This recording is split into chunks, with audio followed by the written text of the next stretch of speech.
द्रौपदी ने और भी बताया, मेरी पूज्या सास ने जो भी कौटुंबिक धर्म बताए हैं सबका पालन करती हूँ।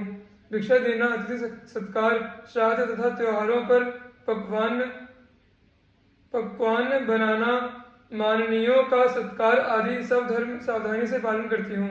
पतियों से अच्छा भोजन, अच्छे वस्त्र मैं कभी ग्रहण नहीं करती। उनसे ऊंचे आसन पर नहीं बैठती।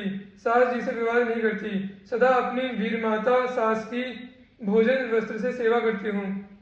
उनकी कभी वस्त्र भूषण या जल में उपेक्षा नहीं करती। सबसे पीछे सोती हूँ। सबसे पहले शैया छोड़ देती हूँ। धर्मराज के भवन में प्रतिदिन 8 सहस्त्र ब्राह्मण स्वर्ण पात्र में भोजन करते थे। महाराज 88 सहस्त्र स्नातकों का भरण पोषण करते थे। 10 सहस्त्र दासियां उनके थी। मुझे सबके नाम, रूप, भोजन, वस्त्र का पता रहता था।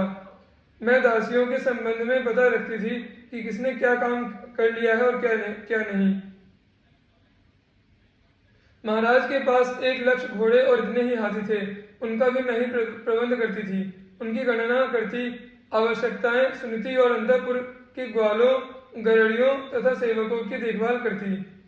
महारानी द्रौपदी के कार्य यही नहीं समाप्त हो जाते हुए और बताती हैं, महाराज के आय व्यय का हिसाब रखती थी। मेरे पति कुटुंब का सारा भार छोड़कर पूजा पाठ या आगतों का सत्कार करते थे। पूरे परिवार की देखभाल मैं ही करती थी। वरुण के समान महाराज के अटूट खजाने का पता भी मुझे ही रहता था। भूख प्यास सहकर रात दिन एक करके मैं सदा पांडवों के हित में लगी रहती थी। मुझे तो पतियों को वश में करने का भी यही उपाय ज्ञात है। महारानी कृष्णा सचमुच गृह स्वामिनी थी। सत्यभामा ने उनसे क्षमा मांगी। विदा होते समय पांचाली ने उन्हें पति को वश करने का निर्दोष मार्ग बतलाते हुए कहा, तुम सुहृदता, प्रेम, परिचर्या, कार्य कुशलता तथा विविध प्रकार के पुष्प चंदन आदि से श्री कृष्ण की सेवा करो। वही काम करो जिससे वे समझे कि तुम एकमात्र उन्हीं को प्रिय मानती हो। उनके आने की आहट पाते ही आंगन में खड़ी होकर स्वागत को उद्यत रहो। आते ही आसन और पैर धोने को जल दो। वे दासी को कोई आज्ञा दे तो वह काम स्वयं कर डालो। तुमसे यदि कोई गुप्त रखने योग्य बात पतिदेव कहे तो उसे किसी से मत कहो। पति के मित्रों तथा हितैषियों से को भोजन आदि से संतुष्ट करो तथा पति के शत्रु, द्वेषी, तटस्थ लोगों से दूर रहो। सपत्नियों के पुत्रों के साथ भी एकांत में मत बैठो। कुलीन, दोष रहित सती स्त्रियों का ही साथ करो। क्रूर, झगड़ालू, पेटू, चोर, दुष्टा तथा चंचल स्वभाव की स्त्रियों से दूर रहो। इस प्रकार से सब प्रकार पति की सेवा करने से तुम्हारे यश और सौभाग्य की वृद्धि होगी तथा अंत में स्वर्ग प्राप्त होगा। तुम्हारे विरोधी शमित हो जाएंगे। कृष्ण, मैं बहुत दूर से आया हूँ, थक गया हूँ, बड़ी भूख लगी है। अपना गृह प्रबंध पीछे करना, पहले मुझे कुछ खाने को दो। सहसा श्याम सुंदर ने प्रवेश करके कहा। पांडवों ने आश्चर्य से देखा था कि अकस्मात दारुक के रथ रोकते ही श्री कृष्ण कूदकर पर्णकुटी में चले गए। उन्होंने धर्मराज को अभिवादन तक नहीं किया।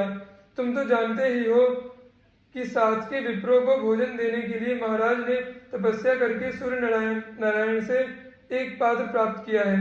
उसी पात्र से विविध पकवान निकलता है और उसी से हम सबका काम चलता है।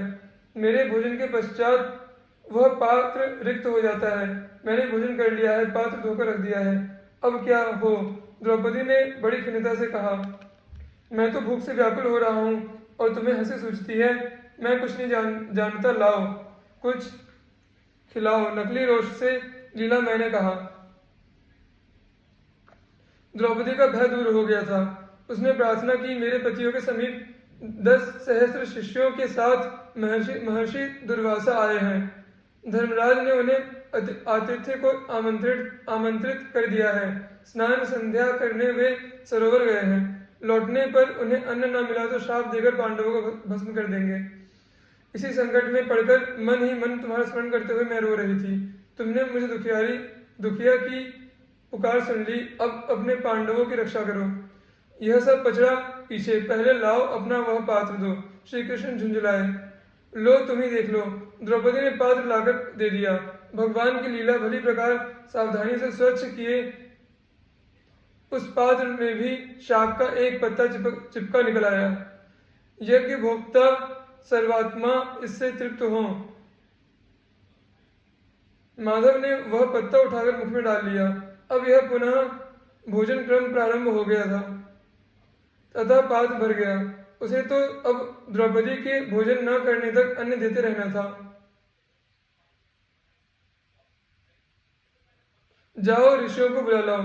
श्री कृष्ण ने सहदेव को बाहर आकर आज्ञा दी। वहां जल में खड़े ऋषियों का उदर विश्वात्मा श्री कृष्ण के मुख में शाक डालते ही भर गया था।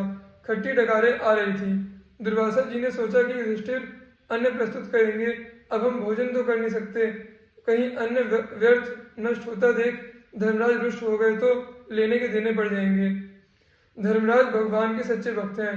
महर्षि को अभी अम्बरीश पर रुष्ट होकर कष्ट पाने की घटना भूली नहीं थी।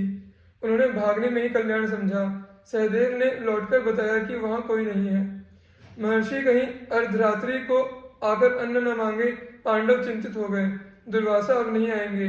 दुष्ट दुर्योधन ने अपनी सेवा से प्रसन्न करके उनसे वरदान ले लिया था कि शिष्यों के साथ वे तुम्हारा आतिथ्य ग्रहण करने अब तब पधारे जब पांचाली भोजन कर चुकी हो।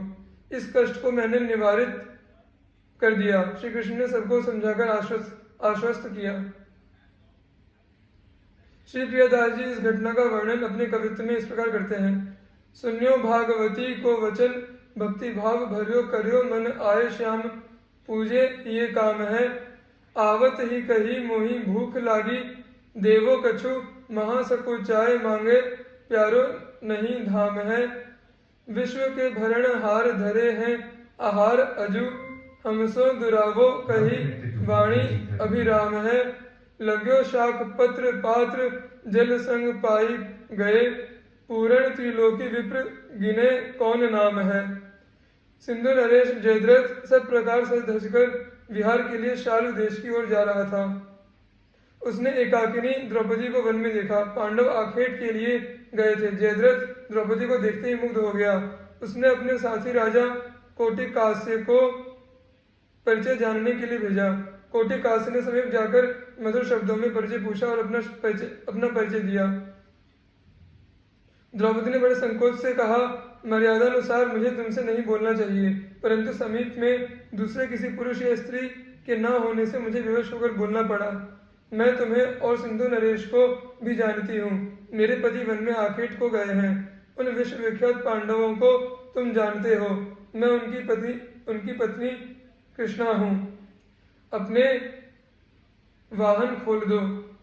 पांडवों का आतिथ्य स्वीकार करके जहाँ जाना हो चले जाना। उनके लौटने का समय हो गया है।